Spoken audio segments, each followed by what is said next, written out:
প্রিয় দর্শক শ্রোতা, আপনারা ওল আর হলুদ যারা চাষ করতে চান একদম সহজ পদ্ধতিতে, তো অবশ্যই আপনারা খেয়াল রাখবেন যে ওলের জন্য সব থেকে কি পদ্ধতিতে আপনারা ওল চাষ করলে বা হলুদ চাষ করলে একসাথে দেখা যাচ্ছে কলার ভিতরে আপনারা কোন টাইম সব থেকে ভালো টাইমটা, সেটা হচ্ছে যখন কলা গাছ ছোট ছোট থাকবে সেই মুহূর্তে কিন্তু আপনারা এই ওল আর হলুদ চাষ করবেন। কিন্তু গাছ বড় হয়ে গেলে কিন্তু সেই ওল আর হলুদ কিন্তু ভালো হবে না। তো এখানে কিন্তু প্রায় ভুঁই আছে 15 কাঠা মতন।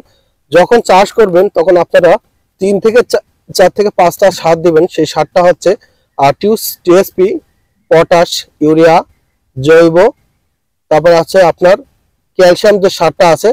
এই সারগুলো যদি আপনারা রেগুলার কন্টিনিউ কমপ্লিট করেন তাহলে কিন্তু আপনাদের এই প্রচুর পরিমাণ কিন্তু আপনার এই ওলের বা হলুদের কিন্তু প্রচুর পরিমাণ ধরনের আসবে। তো দেখতে পাচ্ছেন আমার আজকে এখানে মুখী ওল আছে, কিছু বড় ওল আছে, সব ধরনের ওল আছে।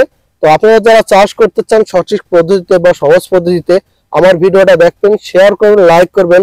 যদি আপনাদেরকে সুন্দর সুন্দর ভিডিও বা পরামর্শ যদি আমি দিতে পারি তাহলে অবশ্যই আমার চ্যানেলটা সাবস্ক্রাইব করবেন। আমার চ্যানেল হচ্ছে এমআর রনি ইন্ডিয়ান ব্লগ, আর আমার ফেসবুক পেজ রয়েছে সৈয়দ রনি। আপনারা অবশ্যই এই দুইটার ভিতরে যদি যেতে পারেন তাহলে কিন্তু পরিপূর্ণভাবে আপনারা দেখতে পারবেন যে আমার সুন্দর সুন্দর যেসব ওল চাষ, হলুদ চাষ, বিভিন্ন ধরনের যে সোয়া চাষ, এভরিথিং যেসব চাষ আছে সেসব চাষ নিয়ে কিন্তু আপনাদের সামনে আমি কথা বলবো।